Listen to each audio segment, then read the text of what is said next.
vamos ao vivo voltar a falar com o Francisco Neto, que traz novidades do caso dos técnicos de enfermagem que continuam presos após matarem pelo menos 3 pacientes no hospital particular, né, Francisco?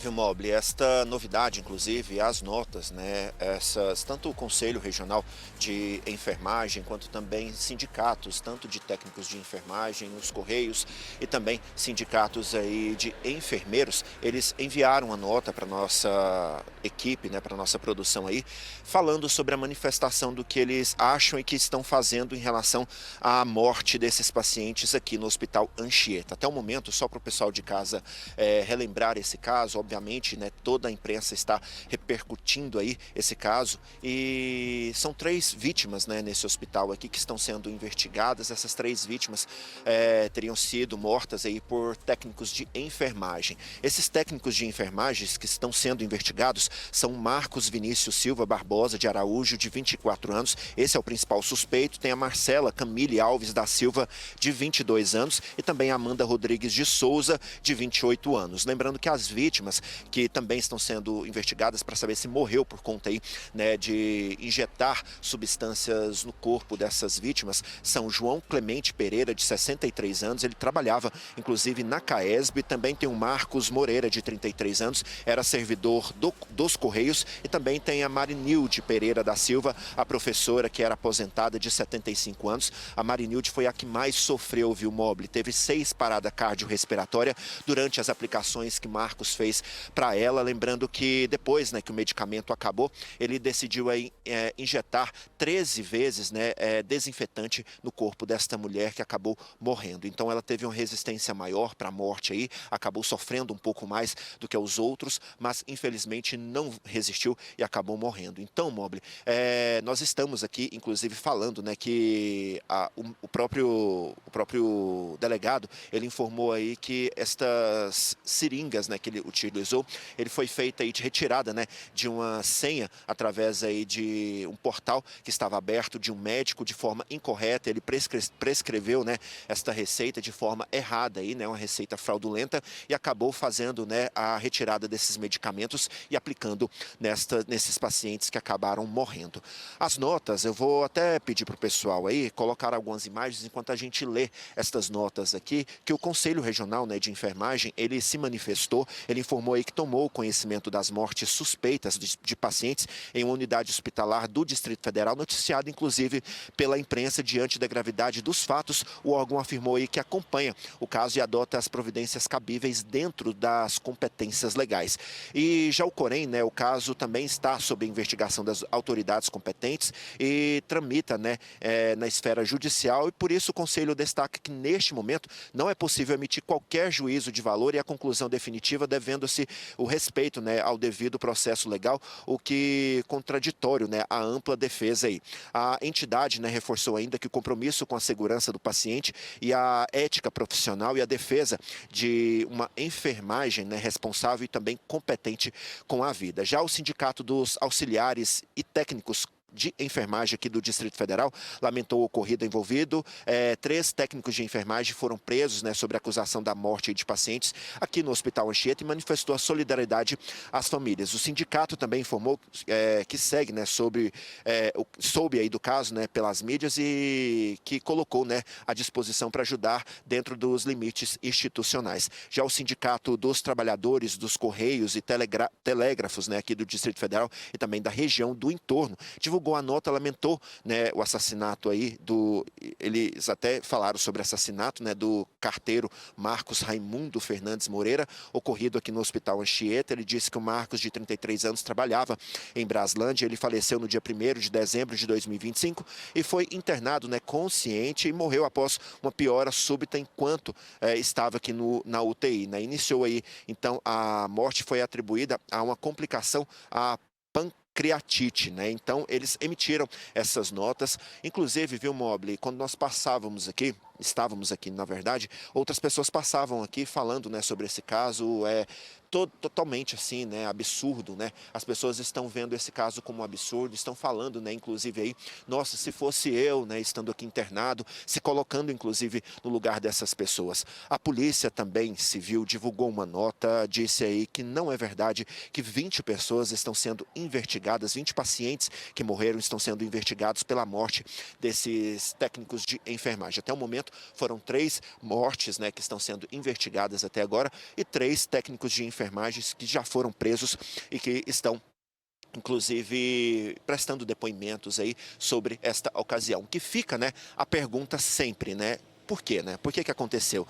Técnicos de enfermagem, né, que são formados aí para salvar vidas, acabar tirando. Inclusive, no momento que a gente estava aqui, Mobile, tinha viaturas da Polícia Militar, igual essa daqui que vai descer aqui nesse momento. Elas estão passando a todo momento aqui. A gente até perguntou à Polícia Militar se de alguma forma, né, está tendo alguma ameaça ou se é só mesmo para resguardar aqui o local. Mas quando a gente chegou tinha 3 viaturas, né, inclusive uma do BOPE, e essas viaturas passaram por aqui, mas até o momento a gente não teve um retorno da assessoria de comunicação da Polícia Militar.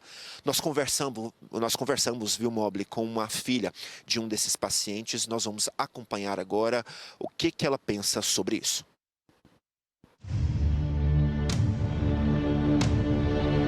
A gente ficou incrédulo, primeiro, quando ficou sabendo disso, porque é algo que a gente vê em filmes de terror. Você não imagina que isso vai acontecer realmente na vida real.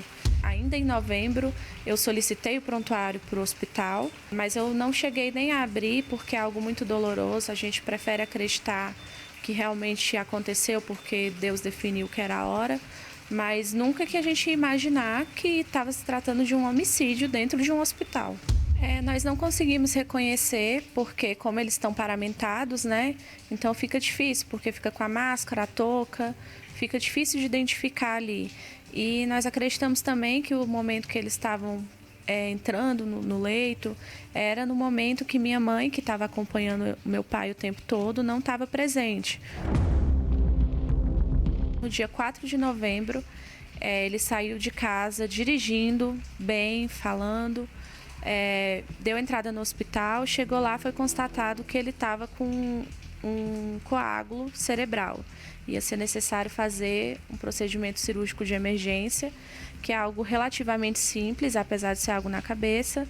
E a previsão era que no sábado mesmo daquela semana, ele deu entrada numa terça, ele já tivesse tido alta.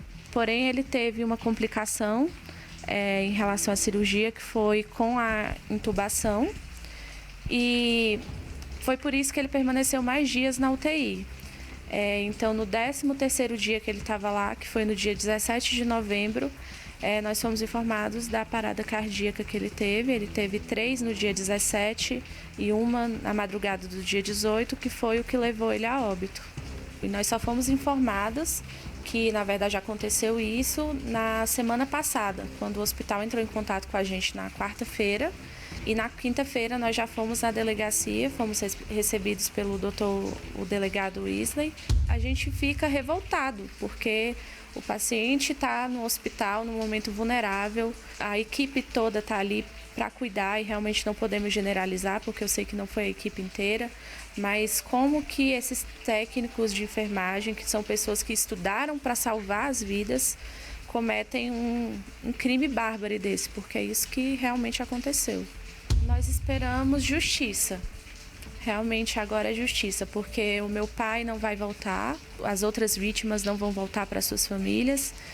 Não é fácil vir a público, se expor para falar tudo isso, mas a gente vem porque realmente é algo necessário, porque a gente, além de lutar pela justiça pelo meu pai e pelas outras famílias, a gente quer que nada disso aconteça novamente. Então, alguma coisa tem que ser feita, ou que seja um protocolo melhor no recrutamento desses profissionais, alguma medida tem que ser tomada para que isso nunca mais aconteça com ninguém.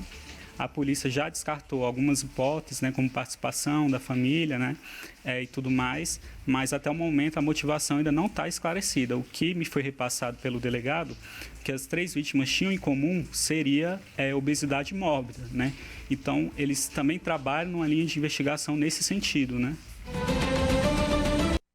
vamos ao vivo acionar o Dr. Maurício Iacozzi, responsável pela investigação, juntamente com o Dr. Wesley Salomão, do CHPP, né? Isso que é a Coordenação de Homicídios e Proteção à Pessoa da Polícia Civil do DF. Doutor, uma ótima noite para o senhor, bem-vindo ao Jornal Local. Sempre muito bom estar falando com o senhor aqui. Parabéns, primeiramente, pela investigação, que foi feita com muita clareza, vamos dizer assim, com muita excelência também pela Polícia Civil, uma ação em conjunto também com o Instituto de Medicina Legal, também com a Criminalística da Polícia Civil, uma operação aí que envolveu muitos profissionais, muitos policiais com muita qualidade e deu essa resposta rápida para a população, já colocando esses criminosos atrás das grades. Então, primeiramente, nossos parabéns aqui de toda a família TV Brasília e com certeza de toda a sociedade do Distrito Federal.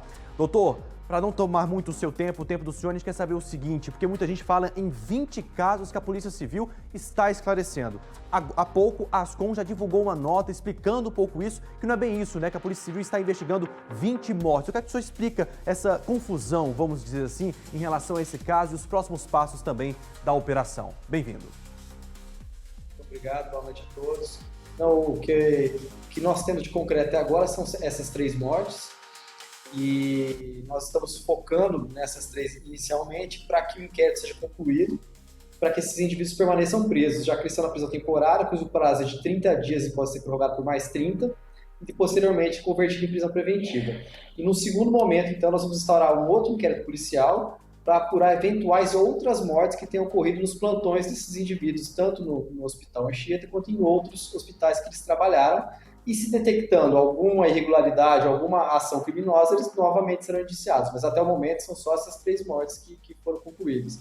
Eu acredito que essa confusão pode ter ocorrido por conta que o IC informou que iria produzir 20 laudos desse caso, mas são laudos dos celulares apreendidos, do HD das filmagens do hospital, mas por enquanto de concreto são apenas essas 3 vítimas.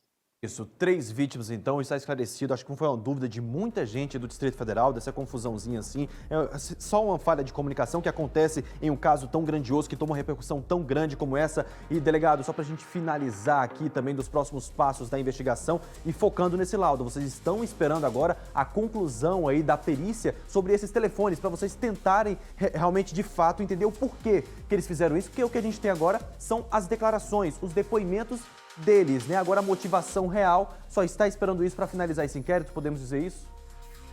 Exatamente, Lucas. A motivação real, né, a gente não conseguiu esclarecer com clareza ainda, é a última peça desse quebra-cabeça que está faltando, e a gente acredita que, analisando as conversas que eles travavam entre si com outras pessoas, a gente possa esclarecer cabalmente, né, o que motivou essas pessoas a agirem assim, e às vezes, quem sabe, algum outro comparsa que ainda não foi identificado.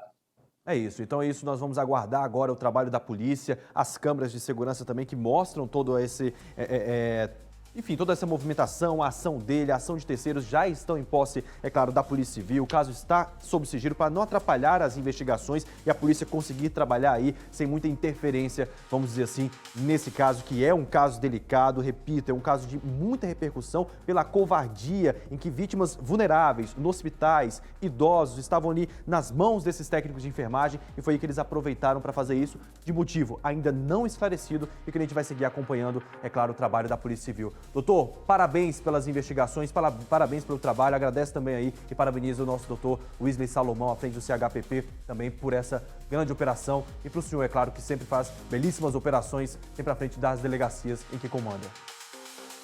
Obrigado, Lucas. Um grande abraço a todos, boa noite. Abraço, doutor, um bom trabalho e a gente vai seguir acompanhando. Obrigado pela participação no Jornal Local.